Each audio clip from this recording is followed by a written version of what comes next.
Olá, estudantes! Aqui é a professora de História, Alessandra Cristina. Estamos aqui para mais uma aula de História do 8º ano. E o tema de nossa aula é Revolução Inglesa. E para começarmos, vamos entender que a Revolução Inglesa foi uma revolução que se subdivide em várias etapas. Então, há quem chama essa revolução também de Revolução Liberal ou Revolução Burguesa. E ela contou com um primeiro momento de guerra civil, um segundo momento de República de Cromwell e um terceiro momento de Revolução Gloriosa.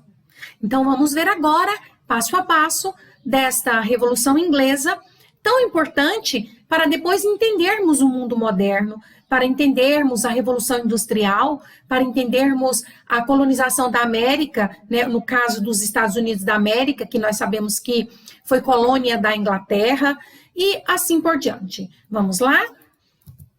Bom, a Revolução Inglesa. A primeira coisa, vamos definir do que se trata a Revolução Inglesa. Então, foi um movimento político, militar, religioso, que destruiu o absolutismo na Inglaterra, instalando naquele país a primeira monarquia parlamentar da história. Então, vamos entender isso aqui, ó. Destruir o absolutismo significa que o rei não será mais aquele governante que governa com plenos poderes acima da lei. Significa limitar o poder do monarca, no caso do rei. E significa que a primeira monarquia parlamentar da história significa isso, que na Inglaterra o poder do rei é limitado pelo parlamento. O parlamento é o Congresso Nacional, são os parlamentares, são aqueles que fazem as leis, que vigiam as leis, que fazem projetos de lei. E podem ser senadores, pode ser deputados federais, e no caso dos estados, deputados estaduais. Mas na Inglaterra funciona com dois tipos de câmaras, a Câmara dos Lordes e a Câmara dos Comuns, que nós iremos ver daqui a pouco. Quando se deu? No século XVII. O século XVII se refere aos anos de 1600. Então, a Guerra Civil aconteceu por volta de 1649 e a Revolução Gloriosa por volta de 1688. Mas nós precisamos de entender também como estava a Inglaterra quando isso aconteceu, quando o parlamento declarou guerra para o rei, para a monarquia. E aí eu gostaria que vocês prestassem bastante atenção nessa frase que eu vou dizer agora. Na Inglaterra, o rei reina, mas não governa. Vocês saberiam me explicar por quê? Então, siga a minha explicação que no final vocês irão conseguir sim entender e explicar. Bom, na Inglaterra, que hoje seria o Reino Unido, né? Durante a dinastia Stuart, que governou durante vários séculos o reino, houve muitos atritos entre os reis e o parlamento. E aí vamos entender o porquê. Desde 1215, mais ou menos, existiu um documento na Inglaterra que tentou limitar o poder do rei, onde ele jurava diante dessa carta, chamada Magna Carta, ou seja, a Grande Carta, que ele sempre iria ouvir o parlamento antes de tomar qualquer decisão, seja de aumentar os impostos, seja de fazer guerra, seja de cessar guerras, seja de criar qualquer iniciativa, para tudo deveria consultar o parlamento. A dinastia Stuart, que governou o país a partir dessa data de 1215, sempre deixou a desejar no cumprimento da obediência a esta carta. Então, o parlamento já estava descontente com este clima de absolutismo, de poder centralizado. Bom, vamos ver então aqui agora as etapas da Revolução. Primeiro momento foi a Guerra Civil. Guerra Civil, pessoal, é a guerra da população, é a guerra do povo. É quando o governo perde completamente o poder e o povo guerreia, entra em conflito contra o povo, um grupo contra outro grupo, uma facção contra outra facção. Isso é guerra civil. Depois nós tivemos o regime republicano, que foi através da República de Oliver Cromwell, que durou de 49 a 59, ou seja, 10 anos. Foi o único período da história do Reino Unido em que ele teve um regime que nós chamamos de república, o regime republicano. A história da Inglaterra sempre foi de monarquia, com essa ressalva de 10 anos, mais ou menos, 10, 11 anos, de período republicano. Depois nós temos a restauração, ou seja, a volta da monarquia com tentativas de absolutismo, que durou de 61 a 68. E, por fim, a Revolução Gloriosa, de 1688 a 1689, que colocou fim definitivamente no poder absoluto do rei. O parlamento passou a ter vez e voz.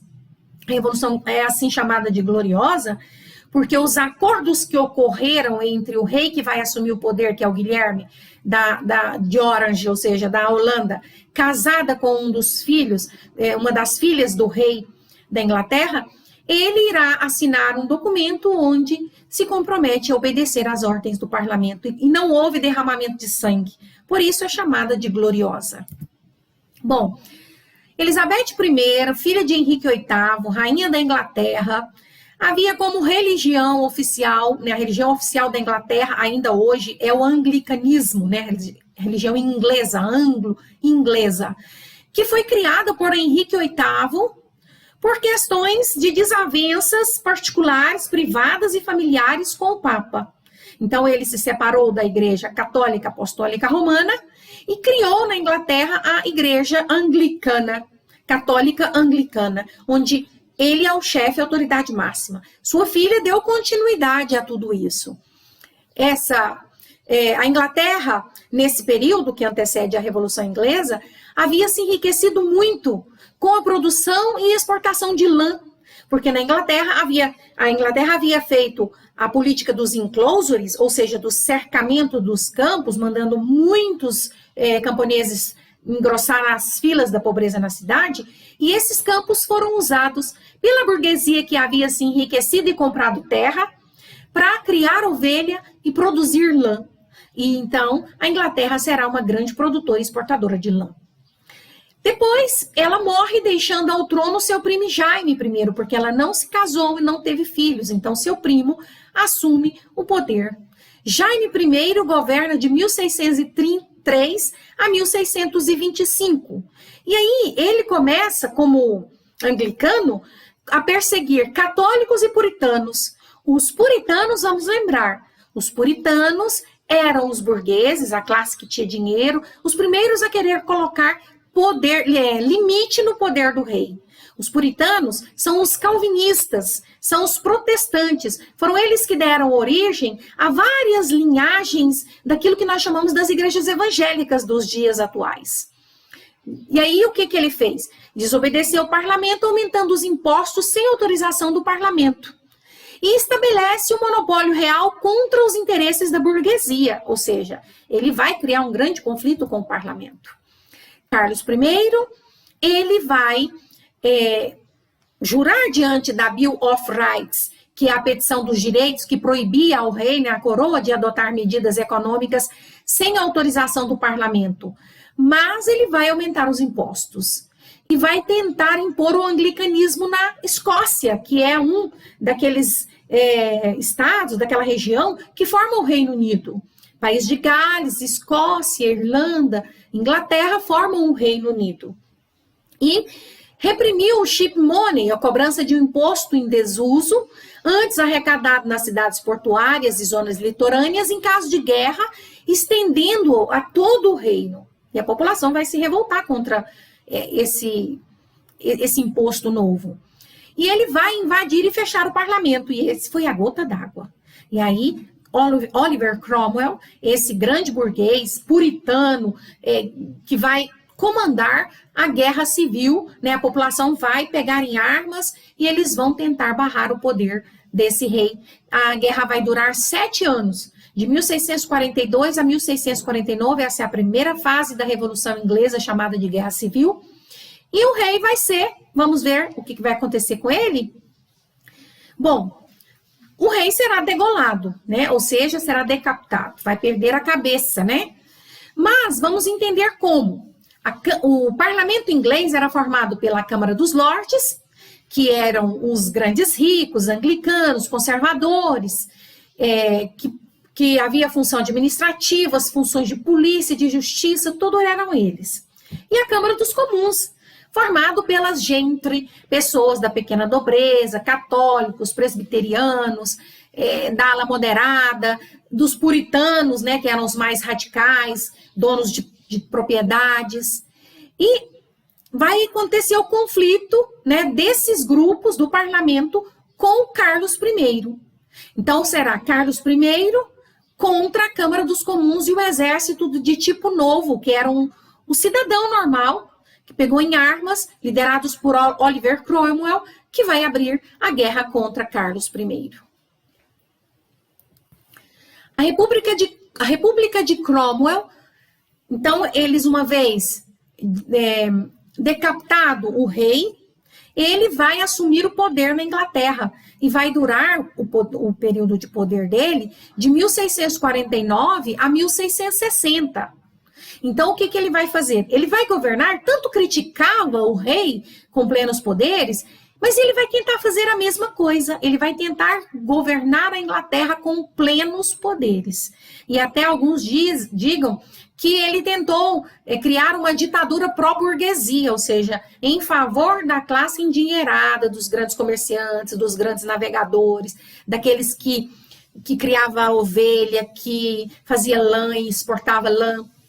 E ele vai confiscar, ele vai tomar as terras da igreja e da nobreza, vai extinguir os impostos que não eram regulamentados do ponto de vista legal, vai reprimir, perseguir, mandar prender, mandar matar os opositores a ele. Então, existia, por exemplo, grupos de pequenos camponeses, de pequenos escavadores, gente mais simples, chamados de levelers, e os diggers, que ele vai perseguir. E vai criar o ato de navegação em 1650, que pelo ato de navegação, somente os ingleses poderiam transportar mercadorias inglesas de outros países para a Inglaterra. Qualquer outro navio que fosse encontrado no meio do oceano, transportando mercadoria inglesa em outros navios, eles poderiam ser bombardeados e afundados. Em caso de venda para a Inglaterra, só navios do país de origem do produto estariam autorizados a entrar na Inglaterra. Bom, Cromwell vai criar a Comunidade Britânica, né, formado por Inglaterra, Irlanda, Escócia e País de Gales, que ainda hoje é assim, que formam o Reino Unido, e vai abrir guerra contra os holandeses, que eram concorrentes dos ingleses, e vai estabelecer para si o título de Lorde Protetor, Lorde Protetor da Comunidade Britânica, e o seu cargo se torna vitalício, ou seja, enquanto ele viver, e hereditário, ele podia passar para o filho. Então, ele não vai ter muita diferença, ele governa com uma república, mas não é muito diferente de governar de uma monarquia. E após a morte dele, quem assume é seu filho Ricardo, que tenta fazer, né, da mesma forma com que o pai, né, governar da mesma forma que o pai governou, mas sem muito sucesso, principalmente porque ele não havia todas as habilidades que o Cromwell havia. E aí, com isso, o Carlos II, filho de Carlos I, que foi degolado, volta ao poder e governa de 1660 a 1685, ou seja, por mais 15 anos. Restabelece o poder dos anglicanos e dos católicos, e começa novamente a perseguição aos puritanos, né, aos calvinistas, e novamente a desobedecer o parlamento.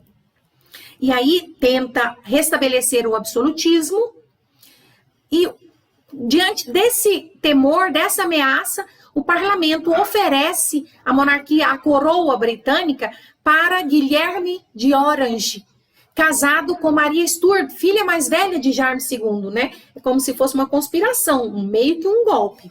E em troca, pedia um parlamento livre, autônomo e tolerância religiosa para todos professarem a fé e a religião que bem quisessem. Bom, A terceira fase da Revolução Inglesa, nós chamamos de Revolução Gloriosa, como eu já disse para vocês, é assim chamada porque não houve derramamento de sangue, não houve guerra para que ela acontecesse. Foi em 1688.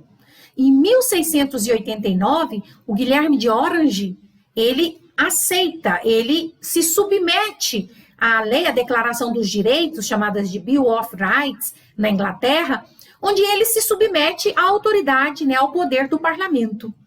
Então, o parlamento decidiria sobre impostos, garantir a propriedade privada, as liberdades individuais e dividir o poder, né? Então, o rei não teria mais nenhum poder para interferir nos aspectos legais, né, no legislativo, e nem nos aspectos jurídicos, né? O rei passava a ter poder limitado.